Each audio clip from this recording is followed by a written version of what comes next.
Blog वाले project पे हम लोग हैं और इसमें हम लोगों ने कल और ऑथर के लिए एक ख़ास तरह का पैनल बना लिया था ताकि ऑथर आराम से उसमें लॉगिंग कर सके और बहुत अच्छे से काम भी कर रहा था। बट इसमें हम लोग आज जो है ना इस पोस्ट वगैरह को ऐड करते हैं ताकि ये पोस्ट कर सके। तो पोस्ट को ऐड करने का मतलब ये है कि हम ऑथर वाले फ़ोल्डर के अंदर में यहाँ पर क्या करेंगे कि बेसिकली ऑथर के फ़ोल्डर के अंदर में index.php आप देख रहे हैं, ऐसे ही हम लोग यहाँ पर एक फ़ोल्डर बना लेंगे। फ़ोल्डर का नाम पोस्ट रख लेंगे, पोस्ट। ठीक है, ये पोस्ट फ़ोल्डर हो गया तो हम इसको एक्सेस कर सकते हैं स्लैश पोस्ट लगाकर ऐसे, है ना। ये अभी नॉट फाउंड बता रहे क्योंकि इसके अंदर एस पहले लगा देते हैं। देखो पोस्ट, इसमें कोई फ़ाइल नहीं है इसलिए इंडेक्स का ऐसा पेज आ रहा है। तो ये पोस्ट फ़ोल्डर के अंदर में अगर हम ऐसे फ़ाइल बना लें index.php तो ये बेसिकली मेरे स्लैश पोस्ट को वर्क में ले लेगा। ये अंदर का पोस्ट का इंडेक्स है तो ये ऐसे काम कर रहा है। हम लोग बेसिकली इसमें क्या करेंगे कि जैसे इंडेक्स में सब कुछ है वैसे कॉपी कर लेंगे उस वाले इंडेक्स में, अंदर वाले में, और इसमें से क्या हटाएंगे देख लो। यहाँ पे 3/4 का जो एरिया है ना वो रखेंगे और 9/12 का जो एरिया है उसको खाली कर देंगे। मतलब बेसिकली ये वाला एरिया इसको खाली कर दिया।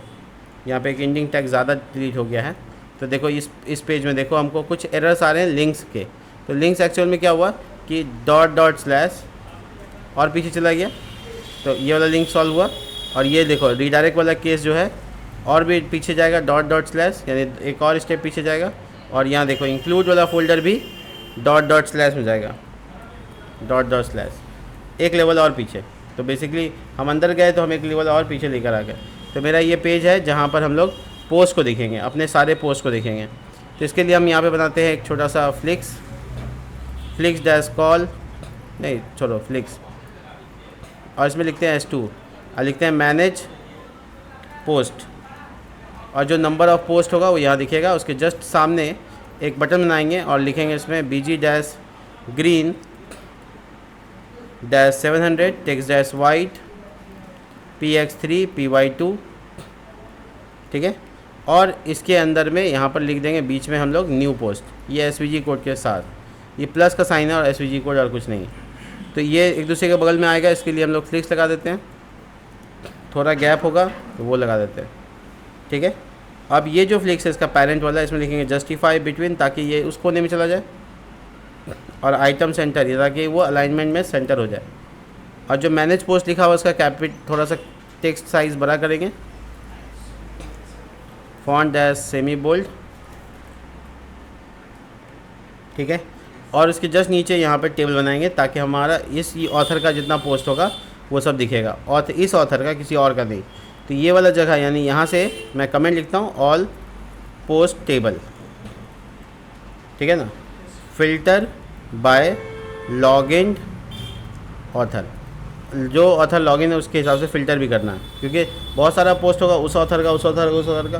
तो हमको यहाँ पे डेटाबेस में कुछ ऐसा करना होगा जिससे कॉल हो जाए। तो हम यहाँ पे बेसिकली PHP नहीं करेंगे, पहले हम यहाँ पे टेबल बना लेते हैं। टेबल जिसका क्लास होगा W-full। ये टेबल हो गया। T head section, TR section, TH section, ID post का, टाइटल पोस्ट का, और डिस्क्रिप्शन थोड़ा सा, और स्टेटस पोस्ट हुआ या नहीं कि ड्राफ्ट में है ऐसे, और उसके बाद एक्शन कुछ डिलीट वगैरह बटन के लिए, और इसके अलावा डेट ऑफ पोस्ट यानी डिस्क्रिप्शन पोस्ट कब किया गया था तो डेट, ये डिस्क्रिप्शन के बाद दे देते हैं। ये कॉलम्स आ गए। अभी कॉलम को हम लोग इसमें डेटा फीड करेंगे तो उसके लिए T बॉडी बना देंगे और यहाँ पे TR जो लूप में आएगा। ठीक है, तो ये बेसिकली उस इंसान का जिसने जो ऑथर लॉगिन है एग्जैक्टली जिसका लॉगिन है उसका पोस्ट दिखाएंगे। ठीक है, तो बेसिकली हम लोग यहाँ पे एक कंसेप्ट को तैयार करेंगे, बट उससे पहले हमको ये ध्यान में रखना है कि हमको इंसर्ट भी बनाना है। तो इंसर्ट बनाने के लिए हम लोग को क्या चाहिए, हमको इंसर्ट बनाने के लिए चाहिए एक और फाइल जो कि हम बाहर रख लेते हैं। ये पोस्ट फोल्डर को छोड़ देते हैं। ठीक है, बाहर रख लेते हैं, इसका नाम रखते हैं इंसर्ट पोस्ट लिख देते हैं .php। ये एक पेज बन रहा है जो इंसर्ट करेगा। ये इंडेक्स का कॉपी करते हैं, अंदर वाला इंडेक्स नहीं बाहर वाला इंडेक्स का कॉपी कर रहे हैं। ध्यान रखिएगा जो चीज़ फॉलो कर रहे हैं उसको कम से कम फॉलो तो कर लेंगे कम से कम। तो ये बेसिकली ऊपर का लॉगिन ठीक है। यहाँ पर इंसर्ट पोस्ट टाइटल में चेंज कर देते हैं ताकि टाइटल में पब्लिक को नज़र आए कि कौन सा पेज है। इसके बाद हेडर सब हेडर ठीक है, 3 वाला पट्टी जो ठीक है, 9 वाला को खाली कर देना है। तो एग्जैक्टली इसको खाली कर देना है। और फिर से देखिए यहाँ पे एक तो डिव मेरा से छूट गया, डिलीट हो गया।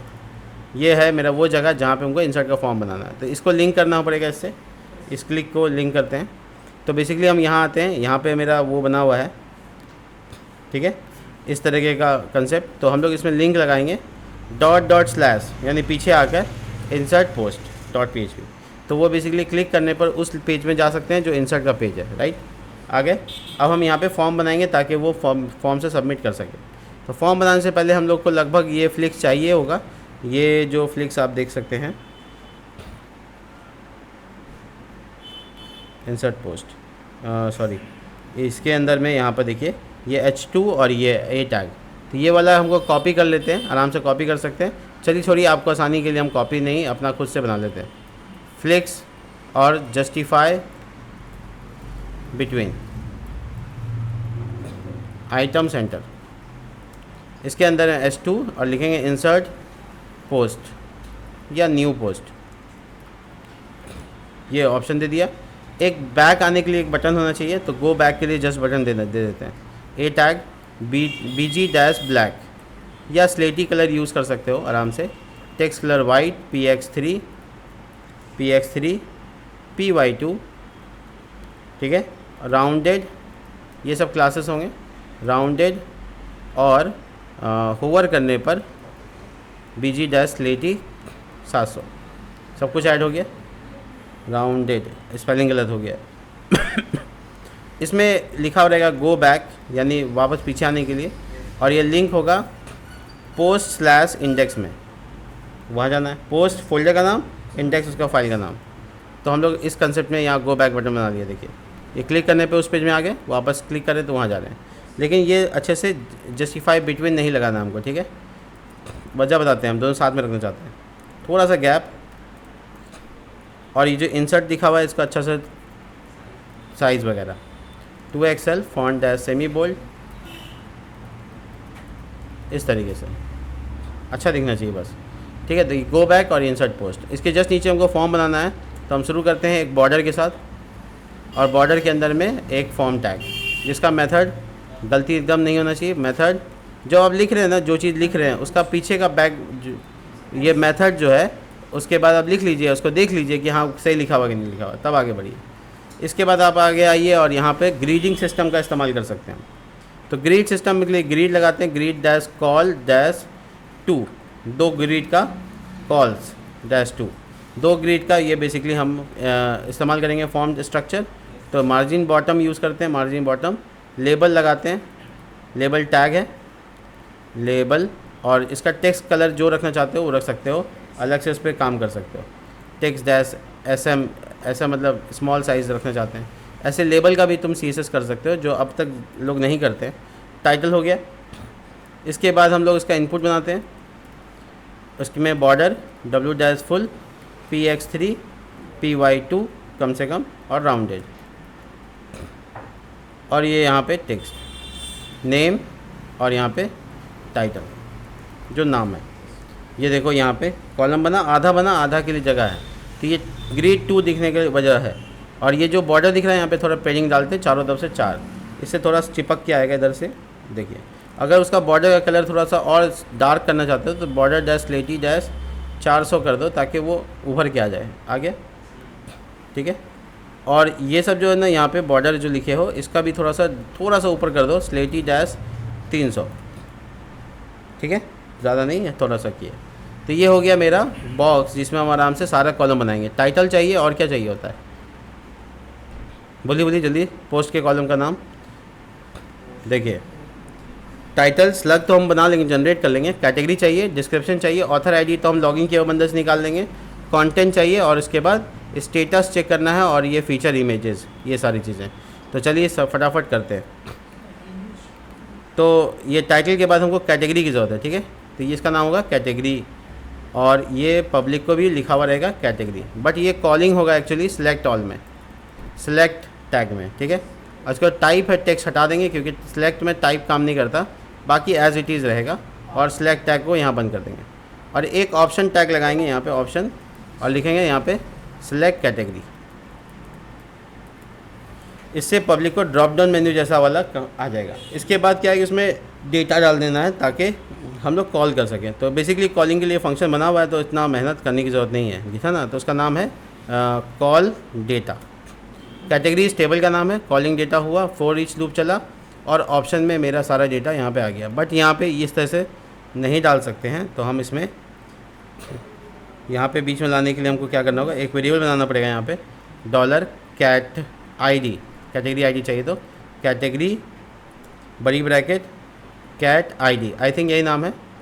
और टाइटल के लिए चाहिए cat title, 2 variable cat title, easy.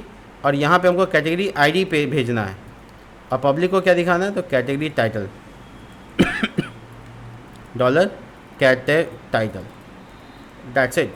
Check करो सारा कैटेगरी आ रहा है, आ गया, क्राइम आ गया, मतलब आ गया सब, एक ही कैटेगरी है। तो ये कॉलिंग ऑफ द कैटेगरी पूरी तरह से ख़त्म हो गया। अब इसके बाद जो दूसरा सेक्शन होगा इसके बाद होगा, यानी मार्जिन बॉटम 3 लगाते हैं हम सेपरेट करने के लिए। अब इसके बाद हमको क्या चाहिए, पूरा कंटेंट चाहिए। बेसिकली हमको पूरा लिखना है कंटेंट। तो ये बेसिकली क्या मामला होगा, इसको हम लोग ऐसे करेंगे कि ग्रिड से बाहर निकाल देंगे इसको। देखो ग्रिड है, ग्रिड से बाहर निकाल देंगे ताकि हमको पूरा बड़ा एरिया चाहिए, इसलिए हमको पूरा फुल एरिया चाहिए, इसलिए हम लगा रहे हैं फ्लिक्स। और इसके अंदर में चाहिए मार्जिन बॉटम 3 और इसके अंदर चाहिए टेक्स्ट एरिया। इसका पहले लेबल डाल देते हैं और लेबल में लिखते हैं कंटेंट्स, ठीक है। और डिस्क्रिप्शन नहीं, कंटेंट, टेक्स्ट एरिया। और टेक्स्ट एरिया में क्या क्या चीज़ चाहिए, तो टेक्स्ट एरिया में हमको यहाँ पे नाम चाहिए इसका कंटेंट, जो डेटाबेस में जाने के लिए तैयार रहेगा। और क्लास लगाकर हम इसमें लिखेंगे border W' full पेडिंग PX3 PY2 rounded, ये सब हमको लगेगा। और इसमें प्लेस होल्डर होगा एंटर अबाउट पोस्ट, कुछ भी लिख सकते हो, कोई इशू नहीं है। रिफ़्रेश करो, देखो ये छोटा सा डब्बा आ रहा है, इसको पूरा फुल विड्थ में चाहिए। तो W' फुल लगाने से काम नहीं चला। एक काम करो, इसका फ्लिक्स का पहले फ्लिक्स-1 लिखो, क्योंकि हो सकता है इसका विथ ही छोटा हो सकता है ये डिव ही छोटा हो। देखो था ऐसा ही, ये देखो आ गया डब्बा बड़ा। बट ऐसा नहीं दिखाना, इसमें बोल्ड इटालिक ये सब भी आना चाहिए टाइप करने वाला। तो इसके लिए आपको टाइनी IMC यूज़ करना है, टाइनी MCE सर्च कीजिएगा गूगल पे और आपको पहला वेबसाइट जो मिलेगा उसको क्लिक कीजिएगा। ध्यान से देखिए क्या कर रहे हैं हम, नया चीज़ एकदम। टाइनी MCE बेसिकली आपको AYSIWYG, ठीक है ना, What you see I what you get, ये शॉर्ट नेम है इसका। तो बेसिकली आपको एक टेक्स्ट एडिटर को मदद करेगा ये डिज़ाइन करने में। आपको क्या करना है, कैसे इसको सेटअप करना है वो देखिए। आपको सिंपल से सेटअप करने के लिए इसमें इसका फ्री का तरीका यूज़ कर सकते हैं, बड़ा आसान है, दिखाता हूँ कैसे। देखिए इसमें कहीं पे getting start explore demo basic, देखिए ये इटालिक बोल्ड ये सब आ जाए, ऐसा कुछ चाहते हैं आप, ठीक है। तो आपको बस सिंपली क्या करना है, आपको CDN का इस्तेमाल करना है। इसको गेटिंग स्टार्ट पे क्लिक करते हैं और CDN से इसको इंस्टॉल करते हैं।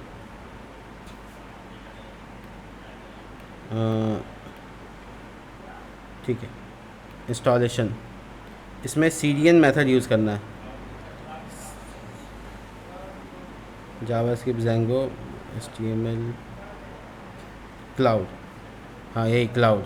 देखिए आपको क्या करना है, यहाँ पे आना है वेबसाइट पे, डॉक्यूमेंटेशन वेबसाइट पे, और यहाँ पे वेब कंपोनेंट के तौर पे जाना है और ये यहाँ पर मेटा इन्फॉर्मेशन के बाद स्क्रिप्ट टैग ये वाला लगाना है, ठीक है। कॉपी करना है इसको सिंपल, और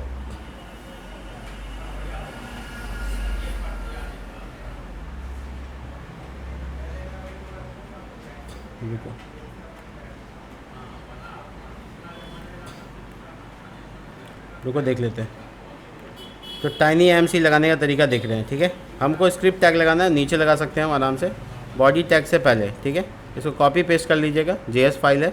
इसके बाद आप रिफ्रेश करके देख लीजिए कुछ बदलाव होता है क्या, नहीं तो कोई बात नहीं, इतना घबराना नहीं है। इसमें टाइनी API नो API की टूल बार कंटेंट करेगा। एक मिनट मैं देख लेता हूँ।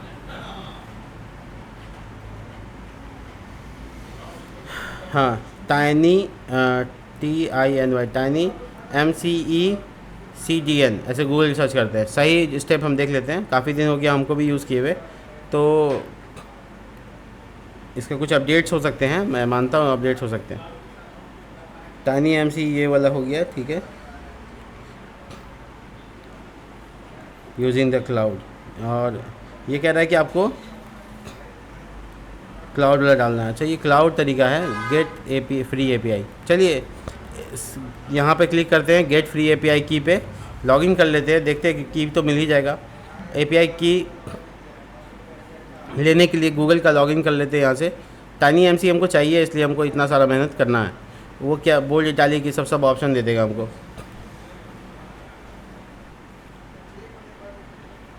देखिए ये उप्स कुछ आ गया, वापस से ट्राई करते हैं।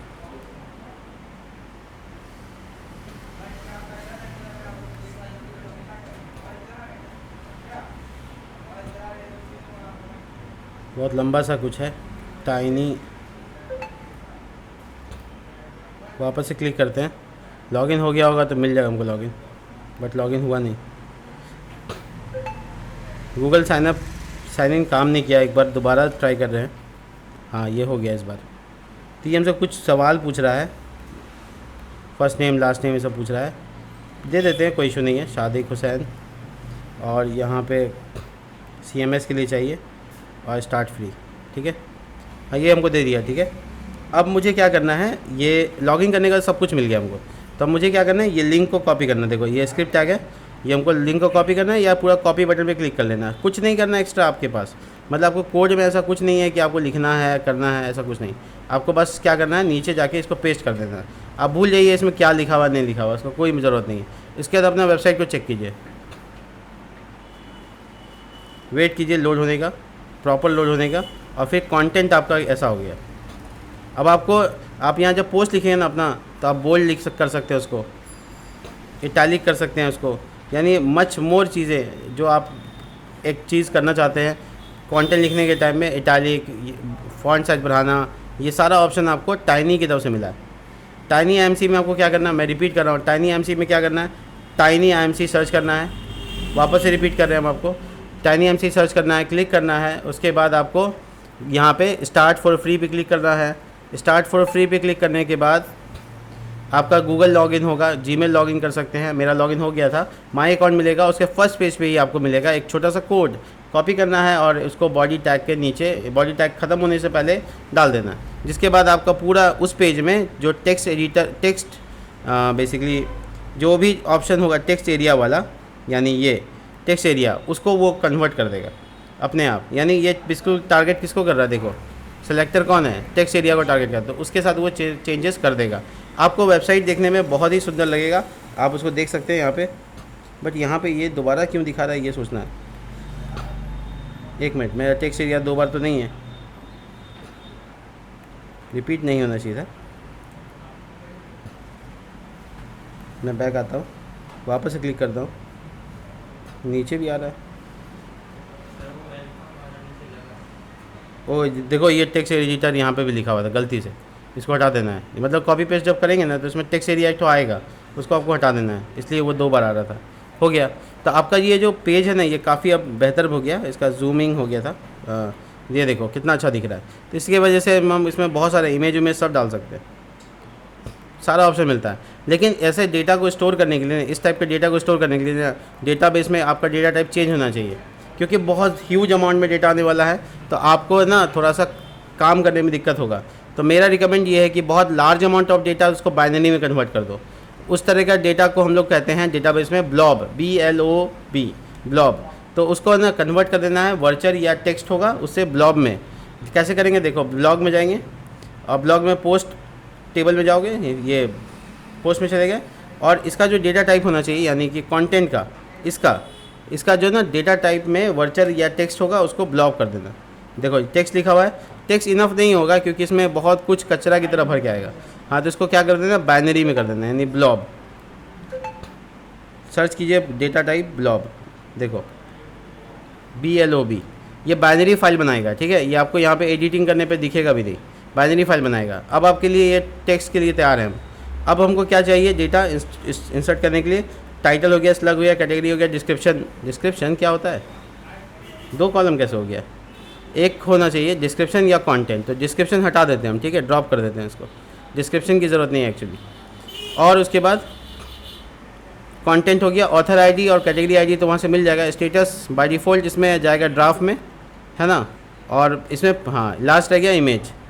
तो इमेज के लिए हम यहाँ पे बना रहे हैं कॉलम, देखोगे ध्यान से, जैसे बना रहे थे वैसे ही। तो इमेज के लिए कॉलम बनाने का मतलब ये है कि हम इमेज को अपलोड करना चाहते हैं, तो हम यूज़ करेंगे यहाँ पे फ्लिक्स के बाद एक और नया फ्लिक्स, और उसमें लिखेंगे फ्लिक्स-1 और यहाँ पे लिखेंगे मार्जिन बॉटम 3 और W-फुल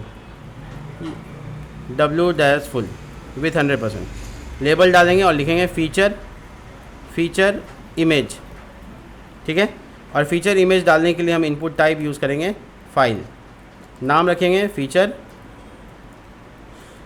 इमेज, ये नाम रखेंगे। क्लास लगा के लिखेंगे बॉर्डर, उसके बाद लिखेंगे px3 py2 जो बाकी लगाते हैं वो सब कुछ, और विथ 100%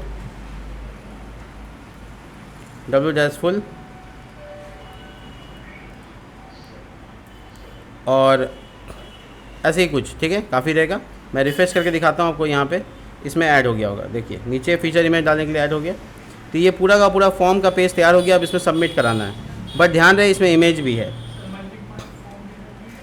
हाँ वही करने जा रहा हूँ। यहाँ पे फॉर्म टैग में हमको यहाँ पे इमेज है, इसलिए multi ink type multi part form data, ये नहीं भूलिएगा क्योंकि इमेज ऐड हो रहा है। अब आपको आराम से इसका इंसर्शन का कोड लिखना है, ठीक है।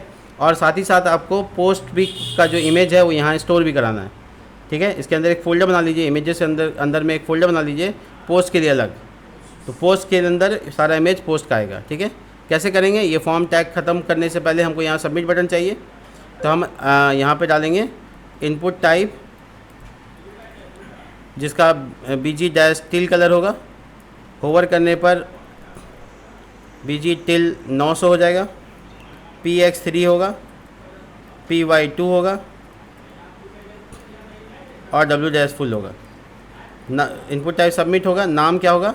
तो इंसर्ट पोस्ट होगा, इंसर्ट-पोस्ट, ठीक है। अब बटन पे लिखा हुआ क्या होगा? तो यहाँ से लिखना क्रिएट पोस्ट, ठीक है। ये सारी चीज़ें हम लोग यहाँ पे कंप्लीट करते हैं। इसके बाद इसका एंडिंग टैग भी होगा, ध्यान रखो यहाँ पे मिसिंग है, तो बहुत अच्छे से लिखना कोड को, साफ़ सुथरा, गलती नहीं होना चाहिए। अब आपका जो फॉर्म टैग है इसके बाद बन गया गलती से, देखो फॉर्म टैग कहाँ ख़त्म हो गया, यहाँ। ये सी छोटी छोटी गलतियाँ बहुत परेशान करती हैं, इसलिए पहले से सबमिट को तैयार रखो। देखो कि सबमिट बटन, टेक्स्ट वाइट नहीं है तो टेक्स्ट वाइट लिख दो, टेक्स्ट-वाइट और फॉन्ट डैश सेमी बोल्ड, और टेक्स्ट का साइज़ एक्सेल कर सकते हो साइज़ बड़ा करने के लिए, ठीक लग रहा है। अब हम लोग इसमें फॉर्म भरेंगे और हमारा इंसर्ट होना चाहिए, तो हम लोगों को यहाँ इंसर्ट करने के लिए यहाँ पर PHP शुरू कर लेना चाहिए, और यहाँ पे PHP शुरू करने के बाद इंसर्ट का कोड लिखना चाहिए। कैसे? ये नहीं भूला जाता है। इफ सेट $post, बटन का नाम है insert-post। ये जब तक नहीं रहेगा कैसे काम करेगा? डाटा वेरिएबल को सपोज करो, और यहाँ पे एक बड़ी ब्रैकेट और पहला टाइटल, ऑथर का टाइटल, ये पोस्ट टाइटल जा रहा है बेसिकली, $post, और ये टेबल में है मेरे पास, राइट। इसका जाएगा स्लग, बट स्लग मेरे पास नहीं है, तो हम इसमें लिखेंगे slugify, जो कि मैंने फंक्शन बना रखा है। उसके अंदर $post बड़ी ब्रैकेट टाइटल। इसके बाद मुझे चाहिए कैटेगरी आईडी। मैं एक एक चीज़ को यहाँ से देख रहा हूँ, ठीक है। क्या चाहिए? Category ID. मुझे हर चीज़ यहाँ पे पहुँचाना है, कैटेगरी आईडी। और कैटेगरी आईडी कैसे आएगा? तो इसके लिए मेरे पास कैटेगरी नाम का कॉलम मैंने डेटाबेस से लिया है, मैं दिखाऊँ आपको। देखिए ये नाम क्या है? कैटेगरी। तो यही यूज़ करना है हमको। इसके बाद मुझे क्या चाहिए? Author ID. कहाँ से आएगा? जो बंदा लॉगिन किया हुआ उस बंदे के डेटा से, ठीक है। कहाँ से आया? ऑथर नाम का वेरिएबल, याद है तुमको? ये नाम हम लोग निकाले थे, उसमें में से आईडी निकालना है। तो ऑथर का जो आईडी है वो ऑथर टेबल में किस नाम से है? ऑथर_आईडी नाम से है। तो उसको हम लोग नीचे ले जाके फिल करेंगे ऑथर_आईडी, देखो है ना, ठीक है। कंटेंट कहाँ से लाएंगे? ऑफकोर्स ये कंटेंट से लाएंगे, कंटेंट आ गया। फीचर फाइल कैसे दिलाएंगे, तो फीचर फाइल आपका फीचर इमेज उसका नाम, ठीक है। लेकिन इसके इंसर्ट करने से पहले हमको अपलोड कर देना है इमेज को, राइट, इमेज अपलोड वर्क। तो उसके लिए क्या लिखना पड़ता है, एक टेम्प्रोरी वेरिएबल बनाना पड़ता है और $_फाइल्स लिखना पड़ता है, बड़ी ब्रैकेट फीचर इमेज और बड़ी ब्रैकेट यहाँ पर TMP name, move uploaded file, और ये टैम्प, और ये रहा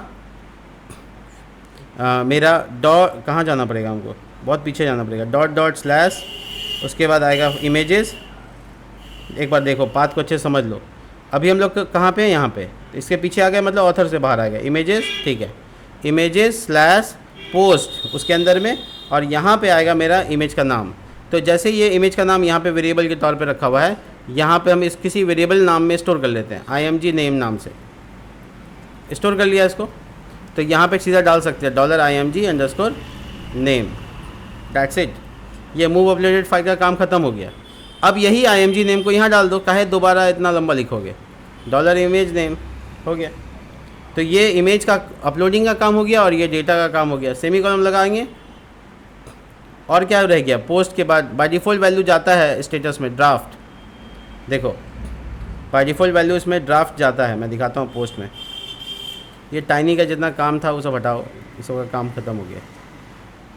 स्ट्रक्चर देखो, इसमें स्टेटस बाय डिफ़ॉल्ट जा रहा है ड्राफ्ट, तो उसमें दिक्कत नहीं है। डेट ऑफ क्रिएशन जो है, बेसिकली डेट ऑफ ये क्रिएशन यहाँ से चाहिए ही नहीं, क्योंकि ये डिफ़ॉल्ट टाइम ले लेता है, करंट टाइम।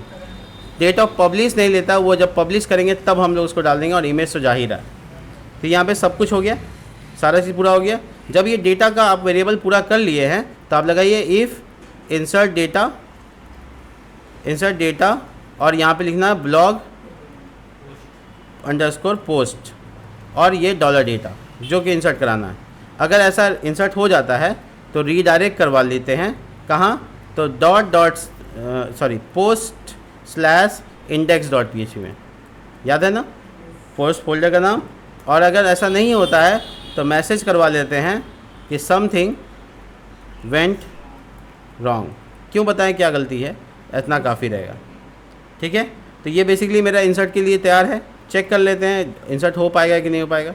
तो सब कुछ तैयार है। टेस्टिंग डाटा, टेस्ट के लिए इमेज यहाँ पर, और ये है मेरा, इसमें बोल्ड इटैलिक सब कर सकते हैं, हम आपको बताया अभी। इसमें बोल्ड कर सकते हैं, इटैलिक कर सकते हैं, जैसे इसको सिलेक्ट किया इसको बोल्ड कर सकते हैं। कितना मज़ेदार है। और कमाल की बात पता है क्या है, इसमें हम लोग फ़ॉन्ट साइज़ वगैरह भी बढ़ा सकते हैं, ठीक है। फ़ॉन्ट का डिज़ाइन जो अलग चाहिए वो भी लिख सकते हैं, देखो सब कुछ कर सकते हैं, एक टेक्स्ट का फॉर्मेटिंग सारा काम। इसलिए हम TinyIMC यूज़ किया, ये इतना बनाना पॉसिबल नहीं है, लॉजिकली बहुत मेहनत का काम है। ये मेरा पोस्ट का मान लो इमेज है और इसको हम इंसर्ट करने जा रहे हैं। क्या एरर आया वो देखो, एरर आया कि आपका जो ये डेटा जा रहा है ना, कंटेंट जो जा रहा है उसमें सिंगल कोट आ रहा है। तो हम सिंगल कोट को सॉल्व किया था, याद है आपको, ब्लॉब लगाने के बाद भी नहीं जाएगा। तो हम लोग इसको कैसे सॉल्व करेंगे, अगेन ये देखते हैं। तो मेरे पास इसका फंक्शन था, उसका नाम था क्या, बोलिए ना फंक्शन का नाम जल्दी से। रिमूव, फंक्शन का नाम क्या था सिंगल कोट हटाने के लिए,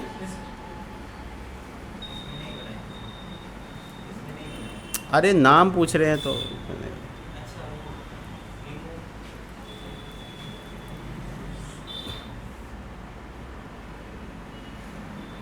सिंगल कोट नहीं, फंक्शन का नाम था @/। अब बोल @/। इसका मतलब ये होता है कि जब सिंगल कोट आ जाए तो उसमें स्लैश ऐड कर दो स्ट्रिंग में, ताकि ये इंसर्ट वाला जो एरर आ रहा है अभी मेरे सामने, इसकी वजह कुछ नहीं, कंटेंट है। रिफ़्रेश करते हैं और दोबारा देखते हैं कि इंसर्ट होता है कि नहीं। ये अब हमको एक कॉलम के बारे में कह रहा है कि वो कॉलम है ही नहीं, फीचर इमेज, और यहाँ पे फीचर्ड है। तो मैं क्या करता हूँ, डेटाबेस के टेबल को ही चेंज कर लेता हूँ, क्योंकि ये फीचर्ड सही नहीं लग रहा मुझे। तो मैं यहाँ पे आता हूँ स्ट्रक्चर में और यहाँ पे चेंज करता हूँ। ऐसा आप भी कीजिएगा, नहीं तो आपका भी एरर आएगा, फीचर, ठीक है। तो मैं इसको चेंज करके रिफ़्रेश करता हूँ, देखता हूँ मैनेज के पेज पे आने का मतलब इंसर्ट हो गया होगा। ब्राउज पे क्लिक करके चेक करते हैं, डेटा देखो आ गया, बट कंटेंट आपको नहीं दिख रहा, वो एक बाइनरी फाइल बन गया है। जिसको आप वहाँ यूज़ कर सकते हैं कॉलिंग के लिए, लेकिन यहाँ पे पब्लिक को नहीं, बहुत बड़ा कंटेंट हो जाएगा ना, हज़ारों कैरेक्टर्स दिखेंगे और अजीब से दिखेगा, तो उससे इमेज उमेज सब आ जाएगा उसमें। तो इस सबसे बचने के लिए आप ब्लॉब डाल सकते हैं, जिसका सिंपल 137 बाइट साइज़ बना, वो साइज़ आपको दिखाएगा। आप क्लिक करेंगे तो वो बाइनरी फाइल डाउनलोड भी हो जाएगा। देखो ये बिन फाइल यानी बाइनरी फाइल डाउनलोड हो जाएगा। तो उसमें कंटेंट होता है, उसको वापस से टेक्स्ट फाइल कंप्लीट करना पड़ता है। तो नॉर्मली ये हो गया मेरा यहाँ पे इंसर्ट का काम सक्सेसफुली।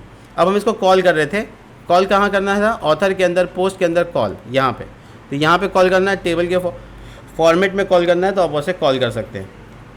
लेकिन मेरे दिमाग में एक बात आया, वो ये है कि क्या हम इसको टेबल में के अलावा भी कोई तो तरीके से कॉल कर सकते हैं। तो मेरा मन कर रहा था कि मैं टेबल के अलावा कोई और तरीके से कॉल करूँ, इसलिए मैं टेबल को रिमूव कर देता हूँ।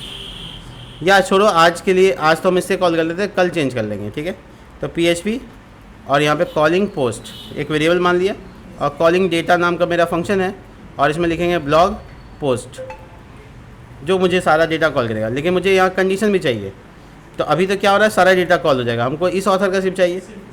तो ये भी प्रॉब्लम है इसमें। देखो तो ऑथर आईडी चला गया कि नहीं गया, आ गया। देखो कैटेगरी आईडी भी आ गया, और कोई डेटा ऐसा तो नहीं है जो नहीं है, पब्लिश है नहीं इसलिए नल आ रहा है। जब पब्लिश होगा इस ड्राफ्ट की जगह पे, तो वहाँ पे उसका टाइम डेट आना चाहिए। मोटे मोटे तौर पे हम लोग काम बहुत अच्छा किए हैं, और यहाँ पे फॉर ईच लूप लगाकर आगे का काम को बढ़ाते हैं। ये है मेरा कॉलिंग पोस्ट, और इसका जो वैल्यू है वो हम वेरिएबल का नाम पोस्ट रख लेते हैं, ताकि उसको लूप में चला सकें। ये यहाँ पे PHP को कॉलन देके ख़त्म करते हैं, PHP ख़त्म, और जो TR है उसके बाद हम यहाँ पर PHP को इंड फॉर ईच करके बंद कर देते हैं। इसके बीच में हम अपना TR डालेंगे, मतलब डेटा डालेंगे, जैसे कि डॉलर पोस्ट बड़ी ब्रैकेट ID, और ये है मेरा पोस्ट ID, ठीक है। मैं टाइटल दिखाऊंगा तो यहाँ पे ऐसे दिखाऊंगा, कंटेंट तो यहाँ पे दिखाने से, हाँ दिखा देंगे, कोई दिक्कत नहीं। उसके बाद क्रिएटेड डेट था, क्रिएटेड ऐड था, डेट ऑफ क्रिएटेड, यहाँ भी गलत, डेट ऑफ क्रिएटेड। और इसके बाद है नहीं, मुझे और क्या चाहिए यहाँ पे चाहिए स्टेटस जो भी है वो दिखा दो, और बाकी एक्शन बटन चाहिए, जो कि मैं डिलीट वगैरह बनाऊंगा, अभी नहीं। ये मुझे देखो कॉल कर रहा है कि नहीं कर रहा। ये जो डिस्क्रिप्शन है ना, एकदम ऐसे कंटेंट में आ गया, मतलब फॉर्मेटाइज हो गया जैसे था, तो इसलिए मुझे यहाँ डिस्क्रिप्शन को हटा देना चाहिए, या फिर मुझे इसको ऐसा टेक्स्ट बनाना चाहिए कन्वर्ट करके, जो कि नॉर्मली एक्शन में ना आए। तो इसे बचाओ, अवॉइड करो, यानी अब डेटा को ऐसे ही डाल दो। यहाँ पे बॉर्डर वगैरह डाल देते हैं, क्लास, सॉरी कैपिटल दिखा रहा है, क्लास बॉर्डर, थोड़ा पैडिंग, ज़्यादा नहीं। ऊपर वो जो हेडिंग्स दिख रहे हैं उसमें भी बॉर्डर लगाना है, तो multiple border, class name border P-3, that's it. तो ये बड़ा अच्छा दिख रहा है। अब डेटा आ रहा है, समझ में आ रहा है, डेट आ रहा है, स्टेटस आ रहा है, टाइटल आ रहा है, इसको क्लिक करने पर वो एक्शन आए, वो सारी चीज़ हम चाहते हैं वो करेंगे। तो अभी के लिए फ़िलहाल इंसर्ट हो चुका है पोस्ट, और कॉल कर रहे हैं पोस्ट को, और पब्लिक को भी अब पोस्ट करना है, कैटेगरी को। यहाँ पे एक प्रॉब्लम बताते हैं क्या है, जब हम लोग कॉल करें ना, तो कॉलिंग में हम लोग ये बात नहीं लिखा कि इस ऑथर का सिर्फ डेटा चाहिए, तो कुछ ऐसा चेंज करना पड़ेगा अपने को फंक्शन में, कि जिससे कि कंडीशन भी पास कर सके। तो कॉलिंग डेटा का जो फंक्शन है, इसमें एक छोटा सा बात करो, वो ये है, सेकंड पैरामीटर में कंडीशन डालो, और उसको डिफ़ॉल्ट वैल्यू नल दे दो। डिफ़ॉल्ट वैल्यू क्या दे दो, नल, कैपिटल में नल दो, अच्छा लगेगा देखने में।